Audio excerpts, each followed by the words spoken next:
ಪಶ್ಚಿಮ ಬಂಗಾಳದಲ್ಲಿ ಮೊದಲ ಹಂತ ಮತ್ತು ತಮಿಳುನಾಡಿನಲ್ಲಿ ವಿಧಾನಸಭೆಗೆ ಮತದಾನ ಪೂರ್ಣಗೊಂಡಿದೆ.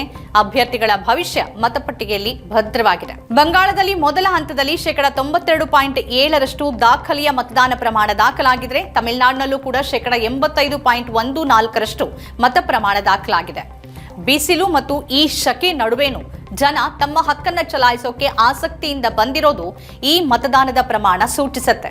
ಹೆಚ್ಚಾಗಿರುವ ಮತದಾನದ ಪ್ರಮಾಣ ಯಾವುದರ ಸೂಚಕ ಅಂತ ಸ್ಪಷ್ಟವಾಗಿ ಹೇಳೋದಕ್ಕೆ ಈಗಲೇ ಕಷ್ಟ ಸಾಧ್ಯ. ಅದು ಆಡಳಿತ ವಿರೋಧಿ ಅಲೆನೂ ಆಗಿರಬಹುದು, ಅಥವಾ ಆಡಳಿತ ಪಕ್ಷವನ್ನ ಬೆಂಬಲಿಸೋಕೆ ಹೆಚ್ಚಿನ ಸಂಖ್ಯೆಯಲ್ಲಿ ಮತದಾರರು ಮತಗಟ್ಟೆಗೆ ಧಾವಿಸಿರಬಹುದು.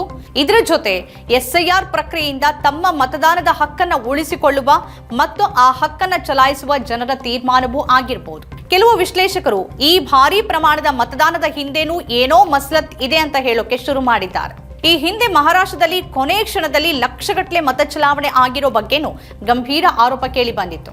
ಹಾಗಾಗಿ ಹೆಚ್ಚಿರುವ ಮತ ಪ್ರಮಾಣವನ್ನ ಸ್ಪಷ್ಟವಾಗಿ ಮತ್ತು ನಿರ್ದಿಷ್ಟವಾಗಿ ಆಡಳಿತ ವಿರೋಧಿ ಅಲೆನೇ ಅಂತ ಹೇಳೋದಕ್ಕೆ ಖಂಡಿತ ಸಾಧ್ಯ ಇಲ್ಲ.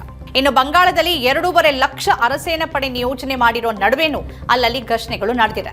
ಮೊದಲ ಹಂತದಲ್ಲಿ ಬಂಗಾಳದಲ್ಲಿ 152 ಸ್ಥಾನಗಳಿಗೆ ಮತದಾನ ನಡೆದಿದ್ದು, ಅದರಲ್ಲಿ 110 ಸ್ಥಾನಗಳು ನಮಗೇ ಬರುತ್ತೆ ಅಂತ ಅಮಿತ್ ಶಾ ಪ್ರತಿಕ್ರಿಯೆ ಕೊಟ್ಟಿದ್ದಾರೆ. 29ನೇ ತಾರೀಕು 2ನೇ ಹಂತದ ಮತದಾನ ನಡೆಯಲಿದ್ದು, ಮೇ 4ಕ್ಕೆ ಮಮತಾ ಬ್ಯಾನರ್ಜಿ 4ನೇ ಬಾರಿ ಪಶ್ಚಿಮ ಬಂಗಾಳದಲ್ಲಿ ಅಧಿಕಾರವನ್ನ ಹಿಡಿತಾರಾ ಅಥವಾ ಶತಪ್ರಯತ್ನ ನಡೆಸಿರುವ ಬಿಜೆಪಿ ಅಧಿಕಾರದ ಗದ್ದುಗೆಯನ್ನ ಏರುತ್ತಾ ಅನ್ನೋದನ್ನ ನೋಡಬೇಕಿದೆ. ಮತ್ತು ಈ ಫಲಿತಾಂಶ ರಾಷ್ಟ್ರ ರಾಜಕಾರಣದ ಮೇಲೆ ಮತ್ತು ವಿಪಕ್ಷದ ಮುಂದಿನ ನಡೆಯ ಮೇಲೆ ಬಹಳ ದೊಡ್ಡ ಪರಿಣಾಮವನ್ನ ಬೀರಲಿದೆ.